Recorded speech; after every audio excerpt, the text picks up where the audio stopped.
Aquela igreja tem uma mensagem poderosa. Lá acontecem muitas conversões e grandes transformações. Já a tua igreja é uma igreja fraca. E tem mais, aquele pastor, aquele pregador, prega com poder e autoridade. É comum no mundo religioso, e especialmente no mundo evangélico, nós rotularmos ou ouvirmos que se rotula as igrejas e também os pregadores em fortes e fracos, em poderosos ou sem poder. E nós nos perguntamos, será que realmente existem igrejas mais fortes comparadas com as outras? Será que realmente existem pregadores mais poderosos do que os outros? E isso nos leva a outras perguntas. Onde está o poder da igreja? De onde vem a força da igreja? Quem tem o poder? Quem tem a autoridade? Quem faz a igreja crescer? Quem transforma uma pessoa incrédula num cristão convicto? E o que você acha da sua igreja? O que você acha dos seus pastores? Realmente, irmãos e irmãos, temos que admitir que existem igrejas mais bem organizadas comparadas com outras, que utilizam melhor os recursos existentes na proclamação do Evangelho de Cristo. Também existem igrejas mais bem preparadas e mais bem treinadas para realizar a missão de Deus, usando métodos eficientes, com mais treinamento e com mais envolvimento do povo de Deus na missão. E que por isso, com certeza, alcançam melhores resultados. Isto não se nega. Isto é real. Porém, precisa ficar claro para todos nós que a força da igreja, o poder da igreja não está em métodos e não está em pessoas mais capazes, mas o poder da igreja está na ação e no poder de Deus Espírito Santo. E eu quero conversar um pouco sobre isto hoje, neste primeiro domingo do tempo da Epifania, em que nós começamos a nos preparar melhor para proclamar que Jesus é o Salvador de todos. Por isso, vamos ao texto. O texto do Evangelho deste domingo é Marcos, capítulo 1, versos 4 a 11. E neste Evangelho nós temos o relato da pregação de João Batista, o testemunho que João Batista dá do próprio Jesus e também quando João Batista batiza Jesus. João Batista era um homem do deserto, mas ele pregava, diz o texto bíblico. Ele até se vestia mal. Socialmente não era uma pessoa que chamasse a atenção e que agregasse as pessoas em torno dele. Mas João Batista pregava, não em templos suntuosos e muito bem estruturados, mas pregava no deserto. E as pessoas que iam ouvi-lo, e eram muitas, multidões, afirma o evangelista, elas não se assentavam em bancos ou poltronas confortáveis para ouvi-lo, mas se assentavam nas pedras lá do deserto. Os profetas do Antigo Testamento já haviam falado de João Batista. Miqueias escreveu: eis que eu envio o meu mensageiro, que preparará o caminho diante de mim. Isaías, por sua vez, profetizou o conteúdo da mensagem de João Batista. João Batista não pregou e não anunciou o que ele queria, mas sim a mensagem que ele recebeu. Conforme Isaías 40, preparai o caminho do Senhor, Este é o centro da pregação de João Batista e por causa disso ele convida as pessoas: arrependei-vos, porque está próximo o reino dos céus. João Batista não é um pregador que fez promessas de prosperidade para atrair o seu público. Pelo contrário, ele convidou as pessoas ao arrependimento. E as pessoas que confessavam os seus pecados eram então, por João Batista, batizadas no Rio Jordão, o que ficou sendo conhecido como batismo de arrependimento. E aí vem a pergunta: a quem devemos creditar o sucesso de João Batista? Onde está o poder? No pregador?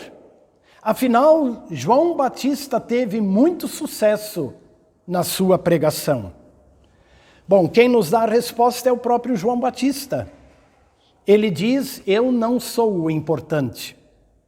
E continua: depois de mim vem aquele que é mais poderoso do que eu, do qual não sou digno nem de me curvar e desamarrar os cadarços de suas sandálias. Não sou digno nem de fazer o trabalho mais humilde. Eu vos tenho batizado com água, ele, porém, vos batizará com o Espírito Santo. Ou seja, o poder da igreja vem de Deus Espírito Santo, que age através da palavra de Deus corretamente anunciada e age também através dos sacramentos que posteriormente Jesus ordenou, como o sacramento do Santo Batismo e da Santa Ceia. Por isso, imediatamente após a sua ressurreição e antes da sua ascensão, Jesus incumbiu sua igreja da missão. Jesus comissionou a sua igreja, conforme Mateus 28.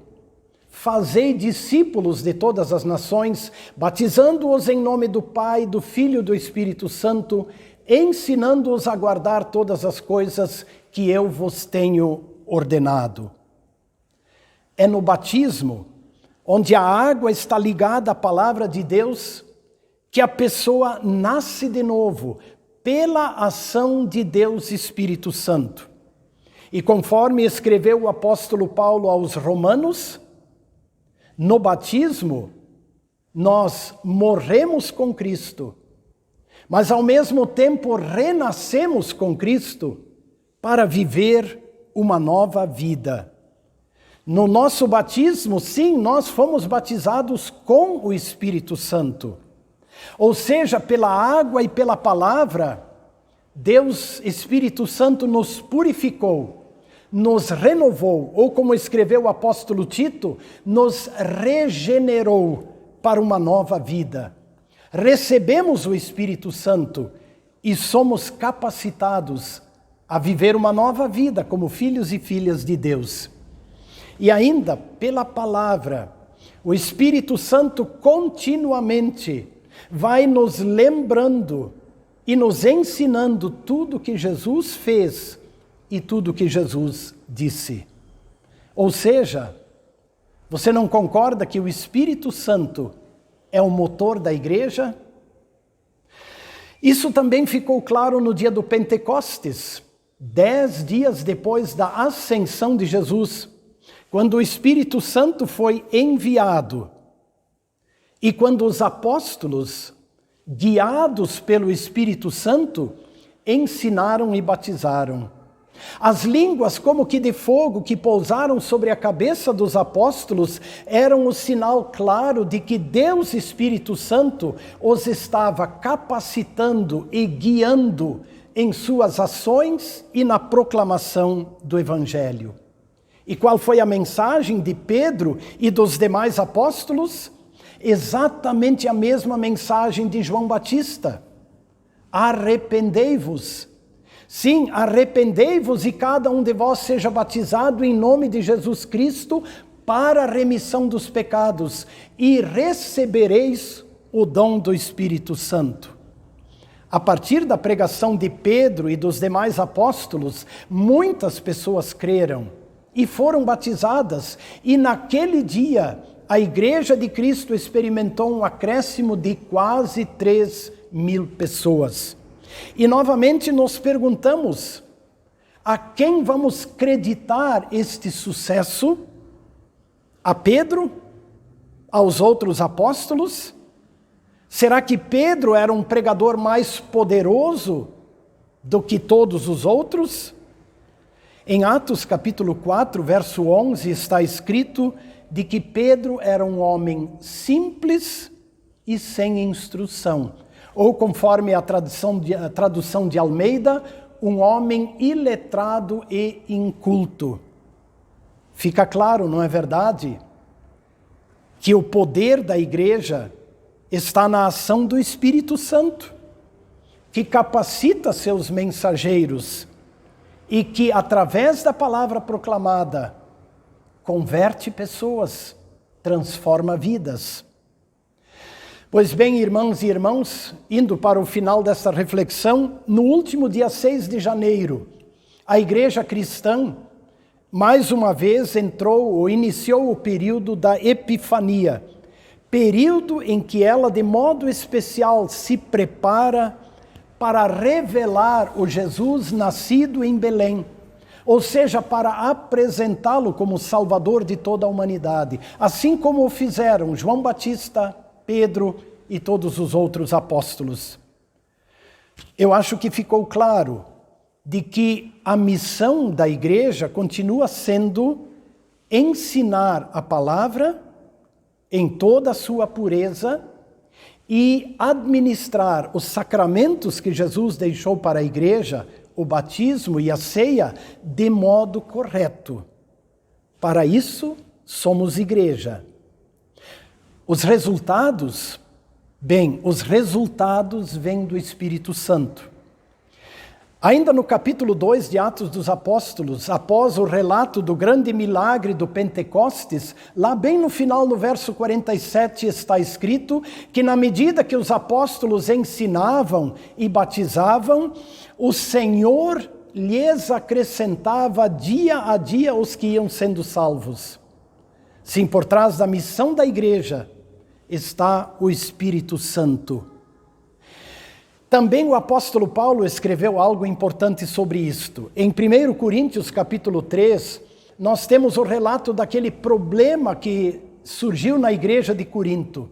Diferentes grupos, diferentes partidos, uns seguindo Paulo, outros Pedro, outros Apolo, uns achando que Paulo é melhor, que Pedro é melhor.